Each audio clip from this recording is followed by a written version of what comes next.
Bismillahirrahmanirrahim. Assalamualaikum warahmatullahi wabarakatuh. Alhamdulillahi rabbil alamin alladzi an'ama 'alaina bi ni'matil iman wal islam. Walladzi arsala rasulahu bil huda wa dinil haqq liyudhhirahu 'alad dini kullih wa kafa billahi shahida.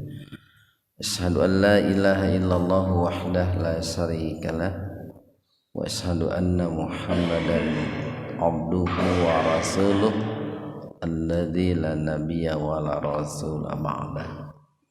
Hadirin ikhwatu iman jemaah Majelis Tafsir Illiyin yang mudah-mudahan senantiasa diberikan kesehatan dan keberkahan Allah Subhanahu wa taala. Kajian tafsir di Majelis Tafsir Illiyin pada kesempatan ini membahas surat An-Nisa ayat 71,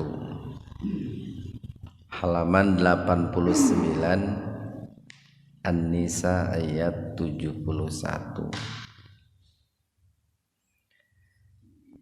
Kita bahas tajwidnya dulu. Ya mad wajib muttasil. Ada mad tabi'i alif bertemu hamzah dalam satu kata atau satu kata. Yuhalla alif lam samsiyah atau idgham samsiyah. Di mad tabi'iyah mad tabi'i alif, manu mad tabi'i wawu, semuanya sama dibaca panjangnya tabi'i ya. Tabi'i itu biasa, yaitu dua ketukan atau satu alif lah. Khudhu mad tabi'i wawu, hidrakum idhar syafawi. Mim sukun ketemu dengan fa secara terpisah, jadi mimnya dibaca jelas biar terdengar jelas, tahan dua ketukan. Fang firu fang, nah, itu ihfa akrob itu, jadi dibaca samar, nun mati ketemu fa, cuman dikarenakan dalam satu kata maka dibaca samarnya sepintas saja. Fang firu, nggak usah ditahan dua ketukan, nggak usah fang, nggak usah begitu. Fang firu matobi wawu, suba matobi alif, tin idhar kholki itu. Kasrotain ketemu hamzah secara terpisah. Kalau tadi kum idhar sapawi, sama idhar jelas. Kalau sapawi di bibir. Kalau M itu kan termasuk makharijul huruf yang ada di bibir gitu. Kalau idhar kholki ya jelas tapi di tenggorokan. Karena hamzah itu merupakan salah satu huruf yang makharijul huruf itu tenggorokan. Jadi tin, awing, awing asalnya itu au itu Pak. Wawu ini asalnya sukun itu. Jadi asalnya begini, au ing firu, nah asalnya begitu. Tapi ing firu pun hamzahnya hamzah zaidah, hamzah tambahan, asalnya nun fa ro nafaro itu. Jadi hamzahnya ingfiru itu hamzah tambahan, wawunya asalnya sukun au. Nah makanya dalam kaidah qiraah itu hamzah pada kata ingfiru diabaikan, lalu wawu yang tadinya sukun au diaktifkan dengan kasroh jadi awing firu. Nah asalnya au ing firu. Nah awing jadi ikhfa itu Pak. Awing firu mantami wawu jami mantami ya mad badal. Ikhwanu fiddin arsyadakumullah, jika dalam pembahasan ayat sebelumnya kita telah sampaikan bahwa betapa nikmatnya,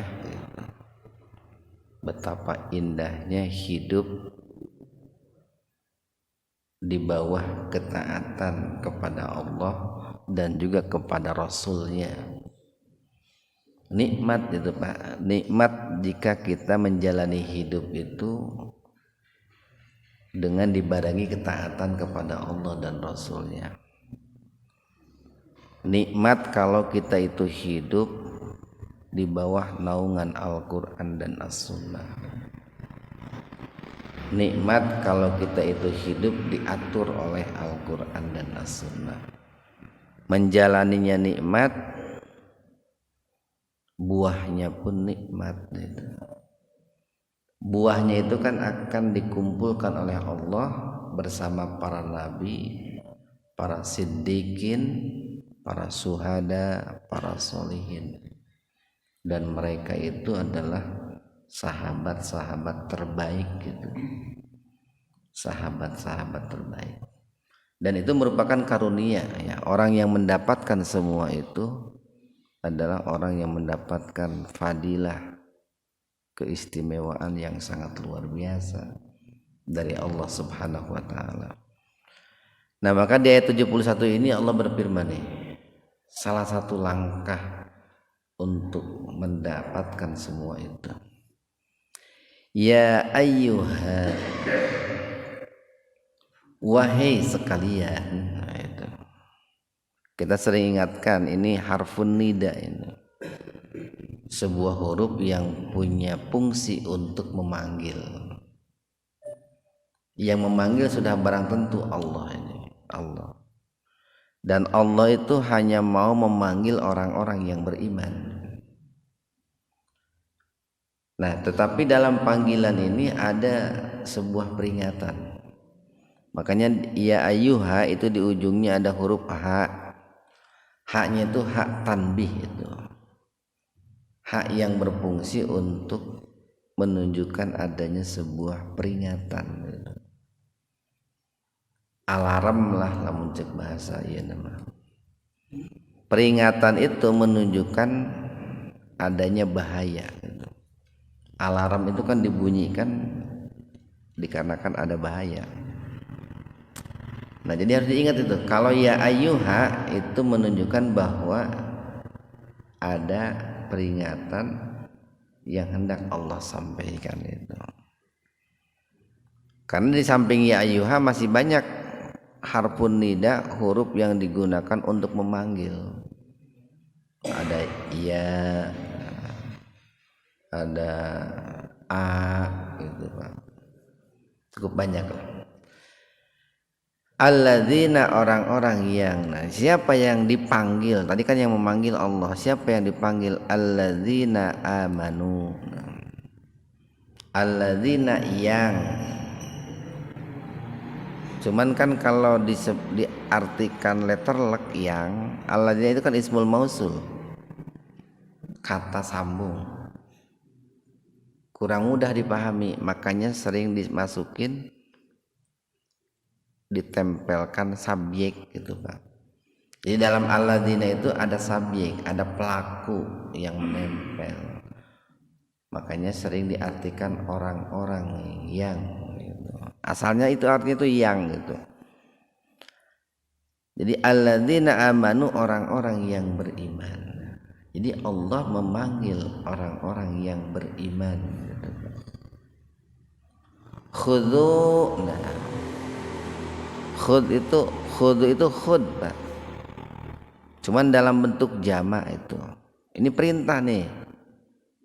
sebuah perintah dari Allah. Khud itu kan ambillah, khud min amwalikum shadaqatan tutahhiruhum wa tuzakkihim. Khud, ambillah. Ini kalau diartikan secara letterlek nih Pak nih. Mungkin kalau di Quran terjemah itu diartikan secara bebas itu, dalam rangka memudahkan orang yang belajar terjemah Al-Quran gitu. Kalau letterleknya begini, khudhu, ambillah oleh kalian. Jadi Allah merintahkan orang beriman, khudhu, ambillah hidrakum. Hidro itu kewaspadaan, kehati-hatian gitu. Jadi kalian harus waspada, kalian harus hati-hati gitu. Kalian harus tetap siaga gitu. Jadi orang-orang yang beriman diperintahkan oleh Allah untuk senantiasa siaga. Itu tingkatan teh kumaha Pak? Lamun iya geuning lamun BMKG geuning lamun gunung meletus tingkatan teh kumaha? Mimiti teh awas heula atau hati-hati heula. Sok aya geuning peringatan teh yang peringatan ringan. Hati-hati, siaga, waspada, awas, nah itu ya. Kan gitu tingkatannya Pak ya. Nah ini sebuah peringatan nih dari Allah. Allah memperingatkan orang-orang beriman akan bahaya-bahaya yang timbul atau yang akan ditimbulkan oleh orang-orang kafir, Pak. Oleh orang-orang kafir. Tentu dengan tingkatan peringatan yang berbeda-beda, bertingkat-tingkat. Tergantung orang kafirnya seperti apa gitu Pak. Cuman yang perlu menjadi catatan begini Pak.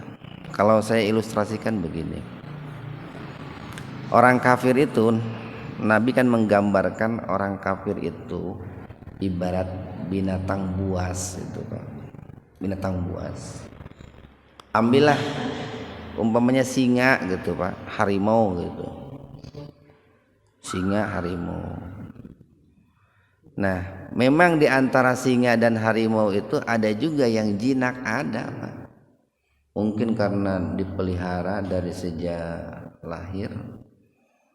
Bisa saja singa dan harimau itu jinak. Itu yang disebut kafir dhimmi itu Pak. Jadi singa jinak itu kafir dhimmi itu. Bukan kafir harbi itu. Tapi kan sifat dasar yang namanya singa atau harimau itu buas itu Pak. Jangan lupa itu. Sifat dasarnya itu buas. Jadi sok aya bepribahasa geuning, saompong-ompongna gen singa cenah gitu. Beda jeung ompongna ucing gitu Pak. Sajinak-jinakna gen harimau gitu. Beda jeung jinakna hayam gitu Pak. Atau sagalak-galakna hayam moal seperti jinakna singa gitu. Nah, sekalipun tadi singa atau harimau itu dinyatakan jinak, nah, katakanlah oleh pawangnya gitu. Tapi tetap saja harus hati-hati, waspada. Karena itu binatang buas itu Pak, binatang buas. Nah, sama nih. Orang-orang beriman pun menyikapi orang kafir itu seperti itu. Sekalipun ada orang kafir yang dinyatakan dhimmi. Dhimmi itu kan orang kafir yang mendapatkan jaminan perlindungan dari pemerintah Islam. Kalau sebuah negeri dipimpin oleh umat Islam, maka ada yang namanya kafir dhimmi. Nah, orang kafir dhimmi itu diwajibkan bayar jizyah, Pak. Bayar pajak dalam rangka mendapatkan jaminan keamanan. Nah, kenapa kok mereka itu dinyatakan apa? Kenapa kok mereka itu bayar pajak? Kenapa mereka itu dilindungi? Karena mereka lemah, kan? Lemah. Dan seandainya mereka kuat, mah tidak akan seperti itu, Pak. Seandainya kuat tidak akan seperti itu. Nah, makanya Allah itu memberikan peringatan. Wahai orang-orang yang beriman, hati-hatilah, waspadalah, siagalah. Terhadap siapa? Terhadap orang-orang kafir. Nah, orang kafir yang mana? Ya semua orang kafir, Pak. Walaupun tadi tingkatannya beda. Ada kafir harbi itu. Kafir yang memerangi umat Islam. Memerangi Islam, merusak Islam. Cara memeranginya pun beda-beda. Kalau Yahudi Israel memeranginya itu dengan senjata itu, Pak. Atau juga yang memeranginya itu dengan pemikiran itu yang disebut dengan Ghazwul Fikri itu, Pak. Perang urat saraf gitu, Pak. Perang pemikiran. Ada orang kafir yang secara fisik tidak memerangi, tapi secara pemikiran memeranginya luar biasa. Ada orang kafir yang memerangi Islam itu dengan mulut gitu, Pak. Ada. Nah, kafir dhimmi itu orang yang membenci Islam dengan hati itu, Pak. Dengan hati. Seperti kita lah gini, kita itu kan lemah, Pak. Maka membenci mereka itu dengan hati itu gitu. Pada dasarnya kan kita nggak suka, Pak, dengan orang kafir itu. Cuman kan lemah, jadi dalam hati. Nah, itu yang perlu menjadi catatan itu. Maka waspadalah, waspada. Tetapi tingkat kewaspadaannya itu tergantung sejauh mana penentangan orang-orang kafir terhadap Islam. Tetapi yang menjadi catatan itu bukan terhadap diri kita, Pak, terhadap Islam. Jadi sifatnya bukan personal. Bukan urusan pribadi gitu ya. Kan mungkin aya wae orang kafir anu teresep ka kita teh gara-gara usahana kasaingi ku urang aya. Mungkin sifatnya pribadi itu, Pak, atau duniawi. Atau mungkin aya orang kafir teresep ka kita gara-gara kita punya mobil dia tidak punya, itu makan iri namanya. Tapi ini pemicunya dunia, Pak. Itu pemicunya dunia. Ini yang dimaksud di sini adalah pemicunya itu agama lah, agama. Kemudian nih setelah Allah memperingatkan untuk waspada orang beriman itu, naik nih perintahnya, naik nih. Fangfiru, nah, fangfiru itu pangtasiru itu, Pak. Semakna dengan pangtasiru. Pangtasiru fil ar itu. Kalau di sini fangfiru maka berangkatlah kalian, pergilah kalian, keluarlah kalian wahai orang-orang beriman. Subatin, subatin itu bentuk jamak dari kata subah. Subah itu kelompok. Pergilah kalian. Ini yang kedua ini berkaitan dengan kafir harbi ini, Pak. Jika orang-orang kafir itu memerangi umat Islam, nah, jadi Islam itu sifatnya membela diri, Pak. Islam itu sifatnya ini reaktif dari aktifnya orang kafir. Reaksi lah. Orang kafir melakukan aksi itu, Pak, menyerang Islam, maka umat Islam bereaksi itu, melawan. Nah, cara melawan itu beda-beda. Kalau orang-orang di Palestina di sana, orang-orang di Palestina di sana tidak bisa melawan hanya dengan kehel gitu ya. Kayak orang Israel nyerang ke Palestina kehel gitu. Itu bisa. Kan mereka menyerangnya dengan senjata, ya dilawannya dengan senjata juga, Pak. Kecuali mungkin orang-orang Islam yang ada di Indonesia karena jauh gitu, Pak. Atau ada yang mau berangkat pun ke sana mungkin perizinannya susah, ongkosnya tidak punya, bisa melawannya melalui doa gitu, kunut nazilah gitu. Atau barangkali melalui bantuan-bantuan gitu. Nah, tetapi bagi orang yang berada di Darul Harbi, Pak, jadi sebuah daerah itu dibagi dua, ada Darul Amni, ada Darul Harbi. Ada sebuah daerah aman itu, Pak, aman.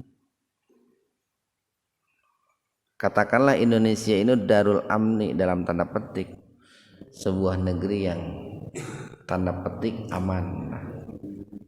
Tapi ada Darul Harbi, daerah yang di situ terjadi konflik peperangan, kayak Palestina atau kayak di mana tuh Ukraina, nah itu. Atau tempo hari mah kayak di itu teh Afghanistan. Nah, itu Darul Harbi kalau terjadi perang di sana tentunya. Nah, maka ada perintah Allah nih, fangfiru, berangkatlah kalian, subatin, subah itu kelompok kecil, Pak.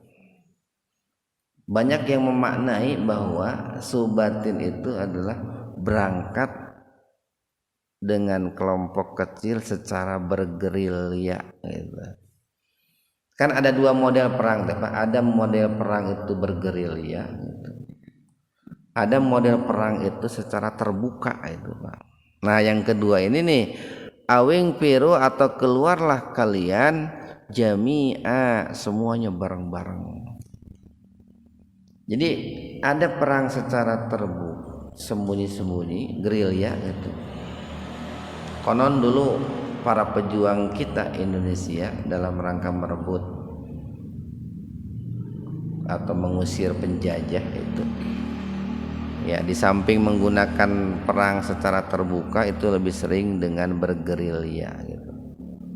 Jadi cari waktu kelengahan, cari titik kelemahan para penjajah. Bergerilya itu diserang, kemudian setelah itu mereka mundur lagi menyusun strategi dan kekuatan. Tapi ada juga yang perintah Allah itu ingfiru jami'a. Nah, ini kalau memang punya power yang kuat, Pak, punya pasukan yang besar, logistik yang kuat, itu bisa secara terbuka itu. Tapi kalau tadi pasukannya sedikit, kemudian logistiknya juga sederhana, itu bisa ditempuh cara yang pertama, subatin itu, dengan menyusun kelompok-kelompok kecil lalu bergerilya itu. Nah, ini ayat ini nih, Pak, sering dikaitkan oleh para ulama itu dengan firman Allah di surat Al-Anfal itu. Ayo mah ayatnya terkenal ya. Al-Anfal ayat 60. Halaman 184 itu, Pak.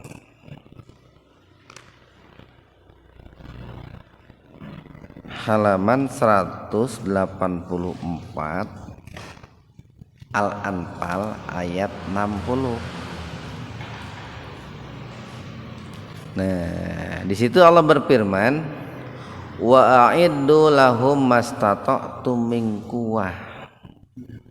Jadi kita itu harus i'dad, Pak. I'dad itu apa? Persiapan. Dan kalian wahai orang-orang yang beriman itu harus melakukan i'dad, persiapan. Mempersiapkan kekuatan semaksimal kemampuan kalian gitu. Ya, baik kekuatan mental ataupun kekuatan fisik, Pak. Kekuatan batin ataupun kekuatan lahir. Dulu kan Rasulullah itu membangun kekuatan mental para sahabat 13 tahun itu di Mekah, Pak. Jadi sebelum turun ayat tentang perang, melakukan perlawanan, terlebih dahulu kan Rasulullah itu sudah menggembleng para sahabat. Lamanya 13 tahun di Mekah. Mentalnya dibina, fisiknya dilatih itu. 13 tahun nggak main-main itu. Baru setelah hijrah dari Mekah ke Madinah ada perintah untuk perang Badar, perang Uhud. Mentalnya kan udah kuat, fisiknya udah kuat juga, pasukannya sudah lumayan punya lah.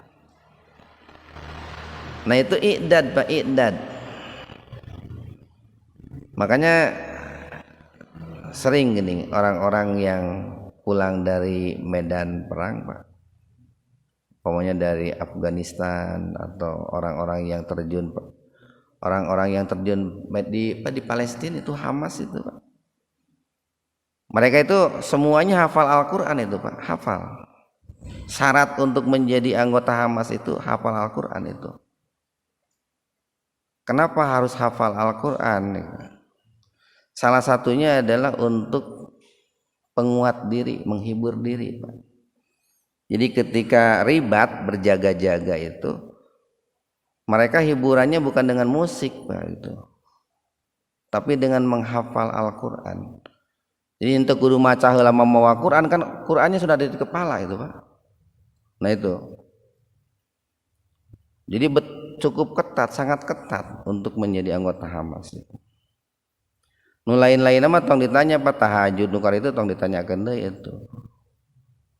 Salat berjamaahna teu kudu ditanyakeun deui. Moal lolos lamun anu tara berjamaah jadi anggota Hamas mah lolos eta. Untuk menjadi untuk menjadi jundullah itu melalui beberapa tahapan-tahapan. Kalau tidak disaring seperti itu nantinya akan jadi pengkhianat, Pak. Khawatirnya begitu. Bagaimana kalau sudah bergabung lalu di dalamnya itu malah merusak pasukan, mempengaruhi dengan pengaruh-pengaruh yang buruk atau dengan pengaruh-pengaruh kemunafikan, maka difilter betul itu, filter betul. Sehingga kan walaupun jumlahnya tidak begitu banyak lah dibandingkan dengan orang-orang Israel itu, kuat juga kan, kelabakan juga orang-orang Israel itu. Nah itu kan karena i'dad itu, Pak, i'dad. Nah diperintahkan nih oleh Allah itu wa'iddu lahum mastata'tu min quwwah. Jadi persiapkanlah diri kalian wahai orang-orang beriman, kekuatan semaksimal kemampuan kalian. Pertama mirribatil khail gitu. Di sini kan dengan kuda-kuda perang yang tangguh. Lamun ayeuna mah lain kuda perang meureun, Pak. Tank wajah gitu. Tanker meureun kari tahun kari itulah, Pak. Walaupun suatu saat ini banyak dikisahkan dalam hadis, itu akan kembali ke zaman batu dan zaman pedang. Cukup banyak hadis yang menceritakan itu. Jadi suatu saat akan terjadi perang agama, Pak, yang disebut Armageddon itu. Atau kalau dalam bahasa agamanya al-malhamah al-kubro, yang pada saat itu tidak berguna lagi yang namanya persenjataan canggih, nuklir, tank wajah, kendaraan perang nggak berguna lagi. Kenapa nggak berguna lagi? Karena waktu itu kan Allah turunkan yang namanya hujan meteor itu, Pak. Hujan meteor yang membawa daya kekuatan magnet yang sangat besar. Sehingga semua alat-alat persenjataan yang berbahan baja, berbahan besi itu tidak bisa berfungsi karena ada kekuatan magnet, Pak. Jadi mun roda mobil teh jol teu bisa muter ya Pak gitu. Karena ada magnet atuh. Peluru teu bisa keluar Pak karena ada magnet. Kan besi jeung besi ya Pak. Nah disitulah disebut kembalinya kepada zaman zaman unta dan zaman pedang gitu. Nah tetapi kan untuk saat ini bisa saja ribatil khail itu adalah kendaraan-kendaraan perang. Tujuannya untuk apa? Turhibu nabihi aduwallah wa aduwakum. Tujuannya itu untuk menciptakan rasa takut Pak terhadap musuh-musuh Allah dan musuh-musuh kalian. Jadi lamun ieu mah orang-orang muslim, orang beriman tong ngacirikeun teuing loyokna, batukna gitu Pak. Sok sanajan geus kolot sing kaciri rada gagah lah seutik gitu.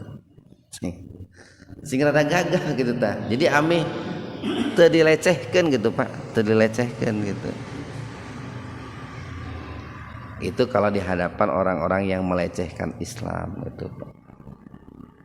Makanya lamun perang itu Pak, lamun perang itu kenapa kok orang-orang yang terjun ke medan perang membela agama Allah itu di iya gini, kadang dipakai sorban ininya nih, tutup wajahnya, kadang dicamong-camong gitu ya. Itu salah satunya di samping untuk menghindari riya Pak, biar tidak riya itu, biar tidak dikatakan sebagai pejuang. Salah satunya adalah untuk menutupi kelemahan Pak. Jadi lamun nugas aki-aki ge teu kaciri aki-aki na lamun di hideungan ieu na siga garang ya Pak. Padahal geus ompong eta Pak. Nah, itu salah satunya itu Pak. Di samping tadi utamanya untuk menjaga keikhlasan itu. Sehingga orang lain tidak kenal siapa orang ini.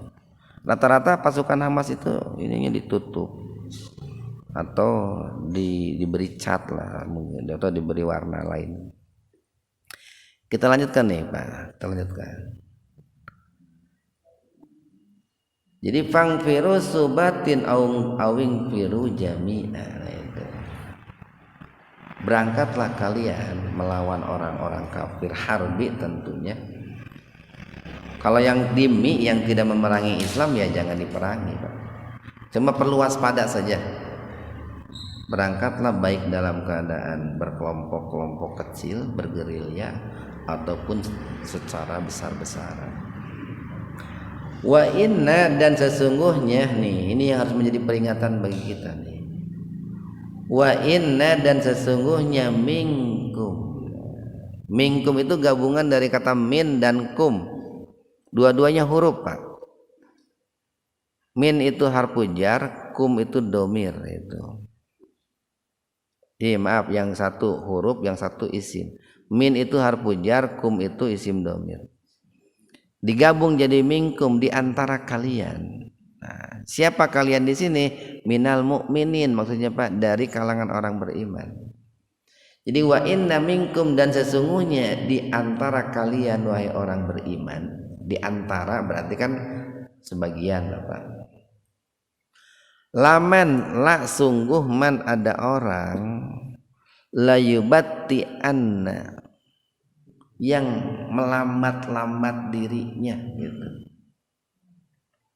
Anu sok loba ke heula cenah gitu Pak. Sok we dirinya heula gitu Pak. Jadi lamun dina perjuangan teh sok lah dirinya teh hareup gitu. Kayak urang nuturkeun tukangeun gitu.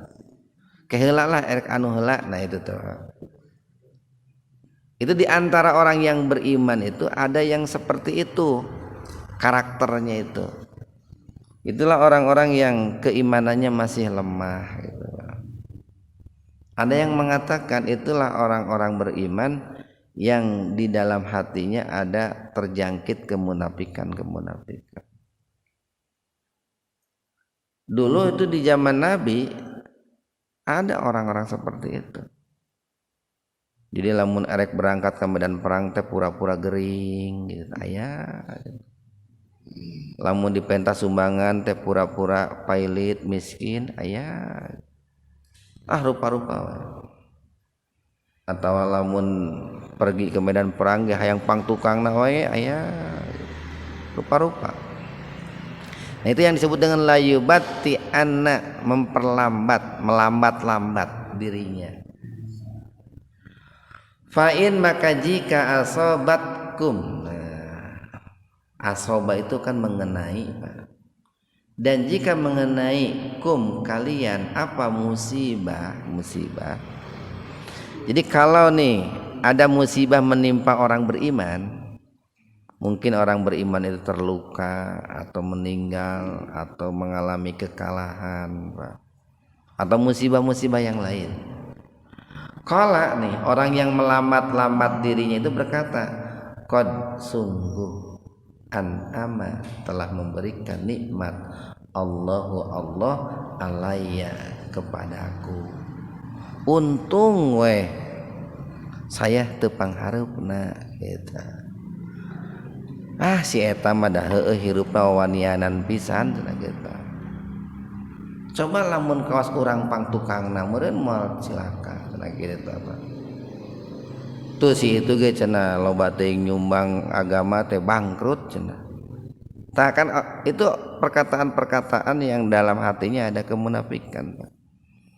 Jadi sehingga ketika ada orang-orang yang beriman tadi mendapatkan sesuatu yang tidak diinginkan, mereka suka berkata, saya ini orang yang diberikan nikmat oleh Allah. Makanya saya teh lain kuna naon pangtukangna teh eta teh ku Allah dititah pangtukangna supaya tong cilaka gitu. Nah kayak begitulah Pak.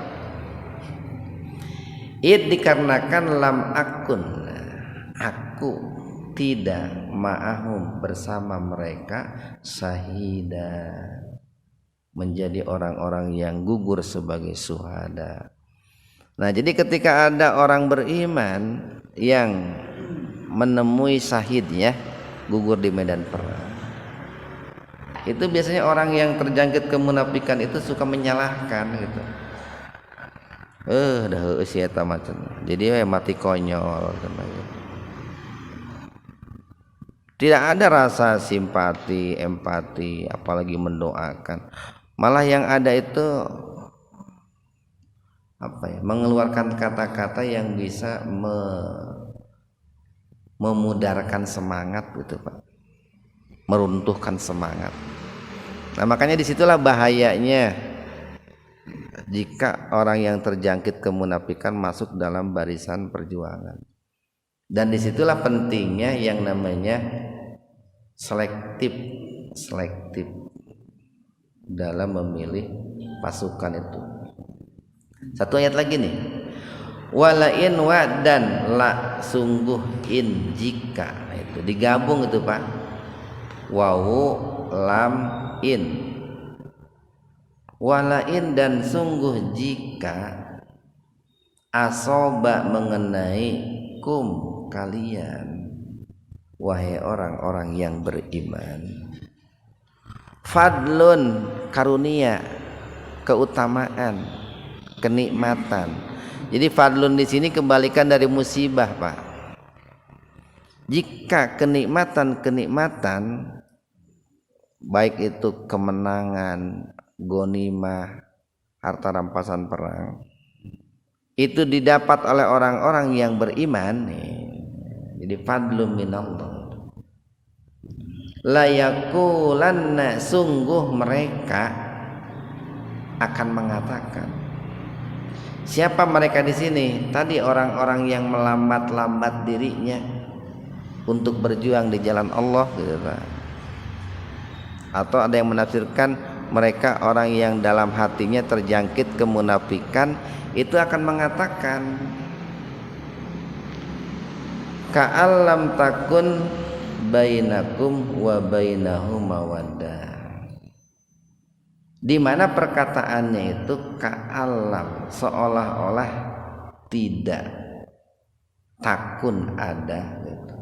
Seolah-olah tidak ada bainakum antara mereka, antara kalian wahai orang beriman, wa bainahu dan orang-orang yang memperlambat-lambat dirinya itu mawaddah, hubungan kasih sayang, hubungan cinta kasih. Apa yang dikatakannya itu? Nah, ya laitani kuntu ma'ahum. Alangkah indahnya seandainya kami tadi pergi bersama-sama mereka ke medan perang. Atau dengan perkataan-perkataan yang senada lah Pak, yang sebetulnya perkataan itu tidak pantas diucapkan gitu Pak. Loh, saya teh lain teh hayang ini ke medan perang gitu. Tadi teh keur kagok ke kieu ye gitu. Keur aya pagawean sibuk gitu. Duh, kami teh lain tidak mau membantu memberikan donatur. Iya keur aya ieu keur sibuk pisan. Atau pura-pura ketika pasukan kaum mukminin itu mau pergi ke medan perang, dia pura-pura tidak tahu. Lalu ketika mendapatkan berita bahwa orang beriman itu menang, bisa mengalahkan orang-orang kafir, mereka bersegera menemui orang yang beriman itu dengan mengatakan, "Duh, hampura cenah. Tadi teh kami teh keur aya penting pisan teu bisa ditinggalkan." Nah itu Pak, kenapa? Karena mereka ingin mendapatkan bagian Pak. Kan sering ada orang seperti itu. Ketika berjuangnya ngumpet Pak, atau seolah-olah tidak tahu menau gitu. Tetapi ketika menang, ketika berhasil, jol muncul pangharepna untuk mendapatkan bagian, mendapatkan kue. Nah itulah orang yang dikatakan tadi layubati anna itu. Orang-orang yang selalu memperlambat dirinya dalam perjuangan di jalan Allah, atau orang yang terjangkit kemunafikan di dalam dirinya itu. Jadi apa ya, tidak mau memikul beban berat, tidak mau menghadapi resiko, tapi ketika sudah menang akan tampil paling depan. Nah itu akan tampil paling depan. Nah tipe-tipe orang seperti ini akan kita dapati dalam kehidupan kita hari ini. Jangan dalam perjuangan perang dulu lah Pak, dalam perjuangan biasa-biasa saja akan mudah kita dapati hari ini. Nah ini utamanya nih, ayat ini adalah untuk kita Pak, untuk kita. Janganlah kita itu termasuk golongan yang layubati anna, suka memperlambat diri, nggak engke atau Pak, nggak akhir-akhir dalam menyelesaikan atau dalam memperjuangkan agama Allah. Apa saja itu perjuangannya, itu kan banyak Pak perjuangan di jalan Allah itu. Perjuangan di jalan Allah itu umpamanya nih Pak, sekarang nih saudara-saudara kita di Palestina gitu, perlu dukungan doa materi dari kita. Nah bagaimana respon dan sikap kita? Atau barangkali ada saudara-saudara kita yang sedang memperjuangkan Islam, butuh bantuan. Banyak nih, ada saudara kita itu yang butuh Al-Quran geuning ayeuna mah bebari Pak. Kadang dina ya geuning dina YouTube gitu nya.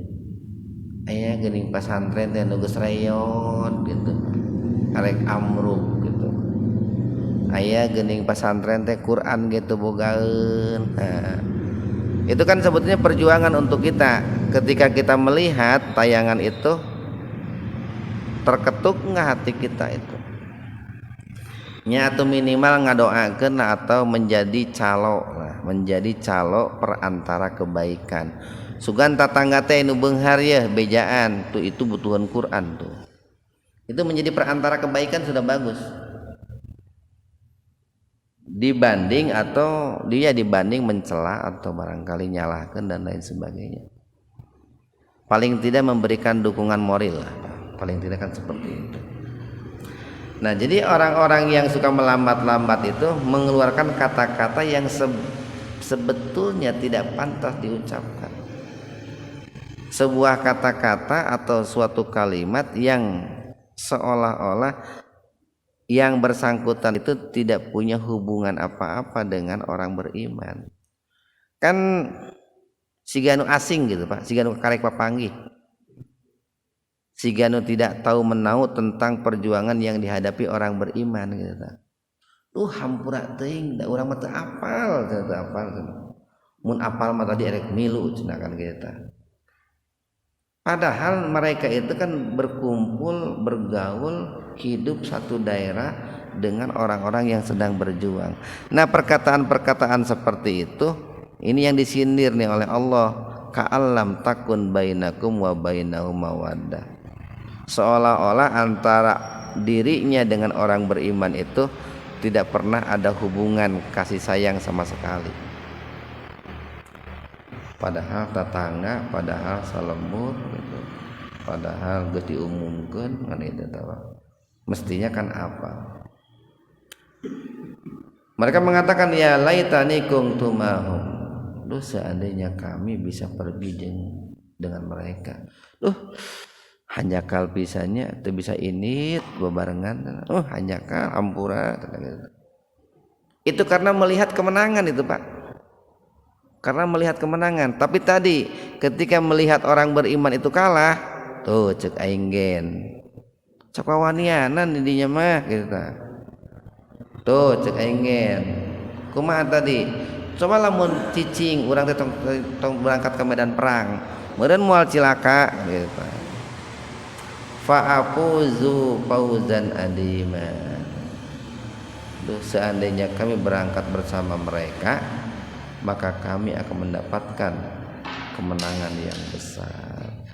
Nah itu adalah diantara tabiat ya, tabiat yang kurang bagus Pak, yang sering terjangkit pada orang-orang yang memiliki keimanan yang lemah, mudah ternodai, terkontaminasi oleh bibit-bibit nifak ya, bibit-bibit kemunafikan yang tentu kita harus berlindung kepada Allah Subhanahu wa taala. Sekian, subhanakallahumma wa bihamdika asyhadu an la ilaha illa anta astaghfiruka wa atubu ilaik. Assalamualaikum warahmatullahi wabarakatuh.